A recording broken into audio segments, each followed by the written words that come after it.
kenapa abang 26 dikenakan 26? Oh, kenapa 23? Ini kan azas peradilan pidana.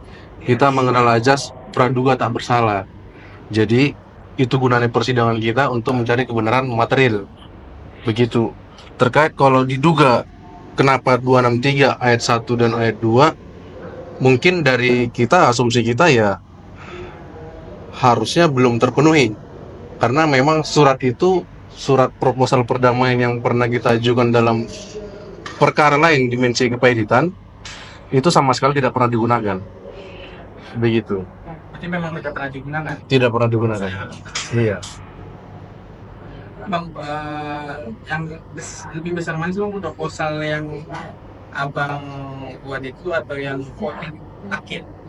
Berdasarkan fakta memang ya, dan keterangan juga sudah disajikan dalam pengadilan waktu pemeriksaan sebelumnya, ya lebih besar proposal perdamaian yang diajukan oleh kuasa hukum yang baru, jauh sangat lebih besar, dan itu artinya telah disetujui oleh debitur. Jadi kalau kedatangan digunakan sudah tidak. Makanya nanti saya juga nggak mau mendahului, kita mencari kebenaran material dalam persidangan. Kalau menurut asumsi kita memang tidak bisa terpenuhi 263-nya. Tapi kembali lagi nanti, semoga nanti hakimnya arif, bijaksana ya untuk menilai perkara ini. Bang, hasil dari negosiasi itu kan ada persentase tuh. Iya. Itu kan dari 50, 50, 70, terus naik 75, terus 100. Itu abang bisa jelasin mengenai Namanya dalam pembayaran kan ada denda, itu kan bisa jadi kita kan ada tahap negosiasi.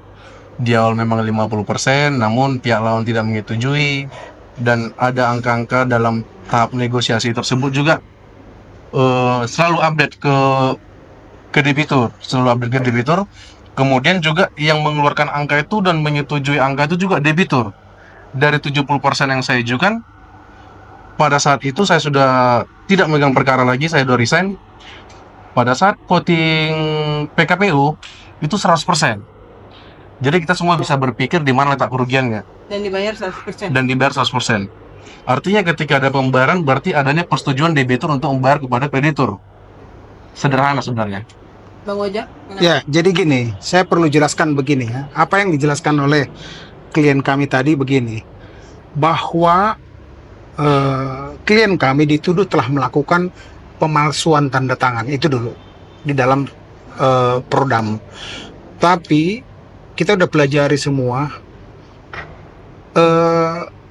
prodam yang harusnya diajukan itu tidak pernah dipakai.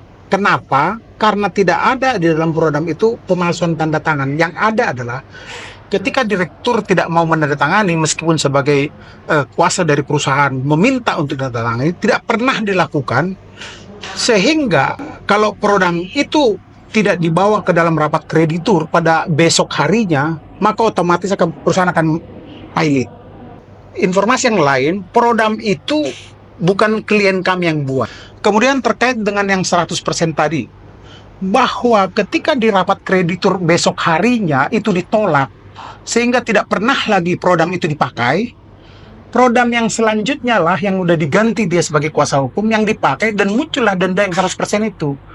Bagaimana kesalahan itu bisa ditimpakan oleh klien kami, padahal prodam yang dia ajukan dengan parafnya itu bukan dipalsu tanda tangannya, tidak pernah dipergunakan. Jadi rekan-rekan bisa mengerti, tidak ada perbuatan yang dimaksud dengan pemalsuan tanda tangan, tidak ada kerugian yang ditimbulkan dari prodam yang digunakan oleh klien kami, bahkan itu menguntungkan. Kenapa? Karena perusahaan tidak jadi pilot besok harinya. Jadi tidak ada perbuatan itu, tapi itu semua diuji di persidangan nanti, saya kira gitu. Bang, terkait dengan penundaan sidang kali ini, tadi agak emosi dikit Iya. Jadi begini, direktur yang merasa tanda tangannya dipalsu, padahal tidak pernah dipalsu tanda tangannya, itu ingat baik-baik. Perkara ini tidak ada pemalsuan tanda tangan, ini dipaksakan. Yang ada adalah klien kami memarah karena besok akan rapat kreditur dan ditulis atas nama. Itulah bukti atas nama. Kalau dia dipalsu, nggak ada bunyi atas nama. Nah, terkait tadi pemeriksaan, kenapa kita juga tim kuasa hukum yang datang dari Jakarta dengan segala macam upaya gitu ya, kok kayak diremehkan. Kami merasa dipermainkan oleh direktur ini. Kenapa? Waktu pra-peradilan kami break untuk makan, harusnya pemeriksaan si direktur ini tiba-tiba dengan gampang menghilang, gak menghargai persidangan, dan diam-diam aja pihak pengadilan. Sekarang, dalam pemeriksaan materi sekarang ini terhadap perkara ini, harusnya saksi korban lebih dahulu yang diperiksa sesuai dengan hukum acara pidana. Dia bawa saksi nggak tahu apa-apa, saya udah baca BAP-nya, nggak ada yang bermutu ini, bisa kita sikat semua ini, BAP ini. Itulah kami mau, kita disuruh datang jam 10, kita datang, kita taat dengan apa yang diminta oleh majelis, tapi kita nggak dihargai. Nah itu perlu dipantau, perlu diperhatikan. Siapa? Sepanjang PKPU juga nggak pernah. Sepanjang PKPU sendiri prosesnya sebagai direktur nggak pernah datang. Padahal perusahaan yang di PKPU wajib prinsipalnya datang. Itu prinsip, karena saya sendiri juga kurator. Saya kira cukup ya. Pasal 110. Apa? Mau tambah? Ya, saya kira itu deh. Oke, makasih.